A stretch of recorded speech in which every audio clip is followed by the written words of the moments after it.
그리스도의 풍성하신 은혜와 사랑이 늘 함께 하시기를 바랍니다. 오늘 이 아침에는 베드로 후서 제 2장 12절로 22절 생명의 삶 큐티 12월 29일자 말씀이 되겠습니다. 12절 이하의 말씀을 살펴봅니다. 그러나 이 사람들은 본래 잡혀 죽기 위하여 난 이성 없는 짐승 같아서 그 알지 못하는 것을 비방하고 그들의 멸망 가운데서 멸망을 당하며 불의의 값으로 불의를 당하며 낮에 즐기고 노는 것을 기쁘게 여기는 자들이니 점과 흠이라.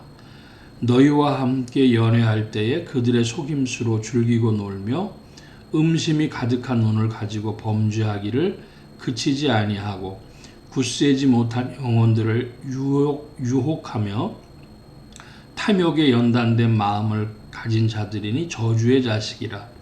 그들이 바른 길을 떠나 미혹되어 부올의 아들 발람의 길을 따르는도다.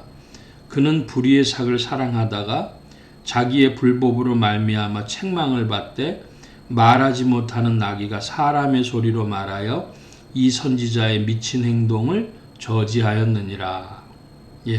12절부터 15절까지 말씀을 봤는데요. 먼저 12절에 사람과 짐승에 관한 것입니다. 사람에게는 이성이 있고 짐승에게는 이성이 없다. 12절 말씀이죠. 이성 없는 짐승.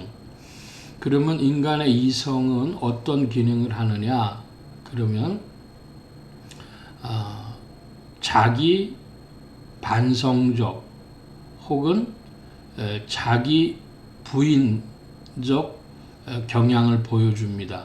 즉 사람이 반성하고 회개할 수 있다는 것이죠.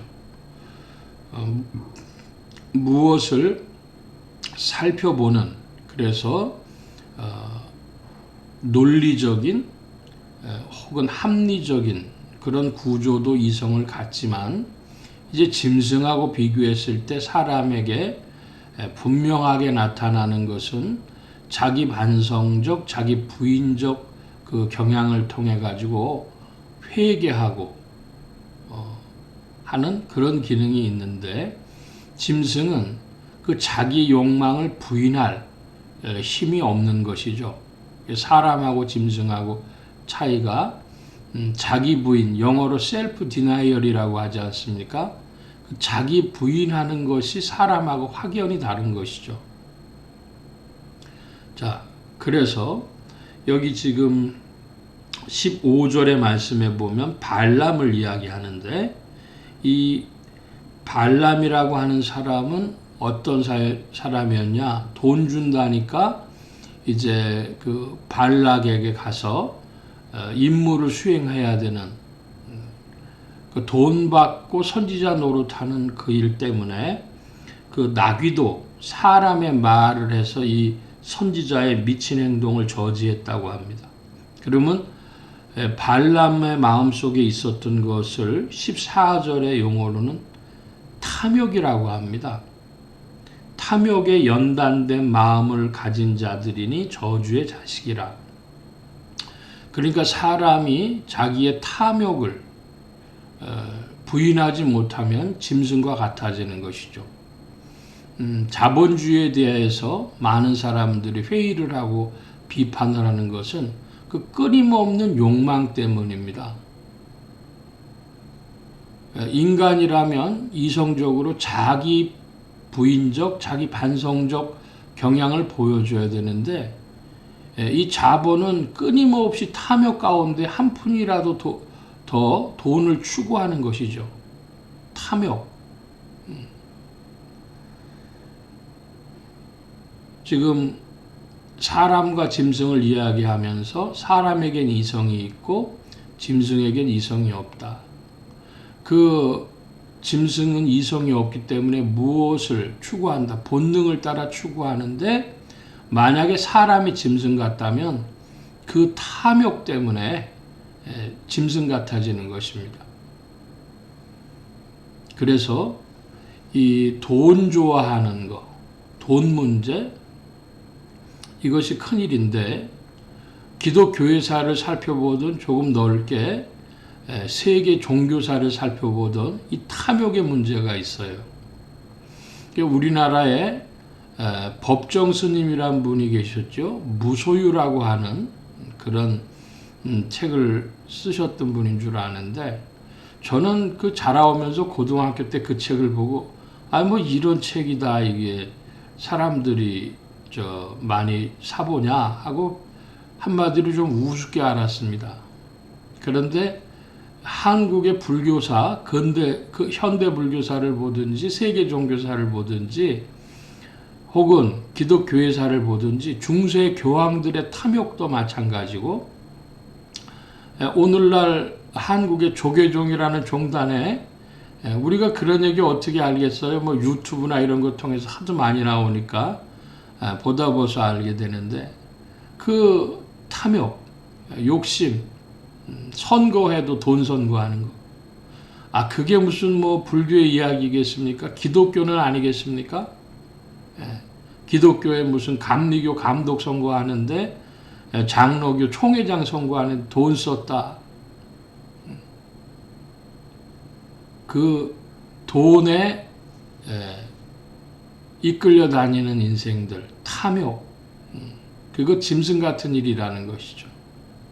그게 거짓 선생들의 이야기입니다. 제가 가까운 곳에서 이야기 들었는데 어떤 분이 그 문제를 제기하셔요. 목회자들이 왜 은퇴를 할 때 그 은퇴비 문제를 가지고 그렇게 교회를 시끄럽게 하느냐, 욕심을 부리느냐, 그런 얘기를 하면서, 그것도 같은 이야기죠. 결국 돈에 노예되는, 그 돈을 좋아하는 인간의 탐욕, 그 문제 벗어나기 어렵다는 겁니다. 17절 이하의 말씀을 좀 서둘러 살펴봅니다. 이 사람들은 물 없는 샘이요 광풍에 밀려가는 안개니 그들을 위하여 캄캄한 어두움이 예비되어 있나니 그들이 허탕한 자랑의 말을 토하며 그릇되게 행하는 사람들에게 겨우 피한 자들을 음란으로서 육체의 정욕 중에서 유혹하는도다. 그들에게 자유를 준다 하여도 자신들은 멸망의 종들이니 누구든지 진 자는 이긴 자의 종이 됨이니라. 만일 그들이 우리 주 되신 구주 예수 그리스도를 알므로 세상의 더러움을 피한 후에 다시 그 중에 얽매이고 지면 그 나중 형편이 처음보다 더하리니 의의 도를 안 후에 받은 거룩한 명령을 저버리는 것보다 알지 못하는 것이 도리어 그들에게 나으니라. 참된 속담에 이르기를 개가 그 토하였던 곳에 돌아가고 돼지가 씻었다가 더러운 구덩이에 도로 누웠다 하는 말이 그들에게 응하였도다. 사도 베드로는 이런 문제에 대해서 매우 강력하게 질책하고 있는 것을 우리가 볼 수가 있습니다. 어느 정도냐 그랬더니 개가 토하였던 곳에 돌아가고 돼지가 씻었다가 더러운 구덩이에 도로 누웠다. 이거를 17절의 용어로는 한마디로 뭐라고 했냐? 물 없는 샘이라 그랬습니다. 여러분, 샘에는 물이 있어야 샘의 기능을 하는 것이죠. 겉으로는 샘인데 실속이 하나도 없어요. 실제 기능을 발휘 못합니다. 즉 오늘날 신앙생활 한다고 하지만 그리스도를 따름이 아닙니다. 그리스도를 알므로 세상의 더러움을 피한 후에 다시 돌아간 것이죠. 그것은 실속 없는 일입니다. 그것이 무슨 성도들이었던 목회자들이었던 누구든 간에 물 없는 샘이 돼버린 것. 그 물 없는 샘의 증거가 뭡니까? 육체의 정욕에 끌려다니는 것. 돈 욕심에, 탐욕에 끌려다니는 것. 그 증거를 나타내는 것이죠. 그러므로 그 이성 없는 짐승 같은 삶이 아니라 우리의 신앙도 이성이 있는 신앙, 자기 부인적이고 자기 반성적인 신앙의 형태를 가져서 이겨나가는 그런 신앙인들이 되어줘야 하겠습니다. 오늘 말씀 여기까지 살펴봅니다. 기도합니다. 만복의 근원 되신 하나님 함께해 주셔서 우리의 신앙이 세상을 벗어나 그리스도를 추구함이 되게 하시고 다시 세상의 매임이 되지 아니하게 하여 주실 때 육체의 본능을 따라 육체의 정욕을 따라 세상의 정욕을 따라 탐욕으로 이끌려 다니고 쾌락으로 이끌려 다니는 삶이 되지 아니하도록 주여 성령으로 더욱 도우시고 인도하여 주옵소서. 육체의 정욕, 안목의 정욕, 이생의 자랑이라 하였사오니 주님 이 세상에 속한 것들을 성령 안에 이겨나가도록 주장하시고 지는 자가 아니여 이기는 자로 더욱 분투하게 하실 때에 주여 도우시고 이끌어 주시옵소서. 주의 몸된 교회를 통하여 성도들이 서로 힘을 얻게 하시고 말씀의 빛을 따라 나아가게 하여 주옵소서. 오늘도 도우심을 구하오니 온 교회와 성도들과 주의 종들이 함께 하시며 예수 소망교회와 온 성도들과 부족한 종회에도 함께 해 주셔서 복음 전파 영혼 구원하는 일에 쓰임 받으며 성령님과 함께 전진케 하여 주옵소서. 도우심 구하며 감사하며 의지하올 때에 예수 그리스도의 이름으로 기도하옵나이다. 아멘. 하늘에 계신 우리 아버지여 이름이 거룩히 여김을 받으시오며 나라의 마옵시며 뜻이 하늘에서 이루어진 것 같이 땅에서도 이루어지이다.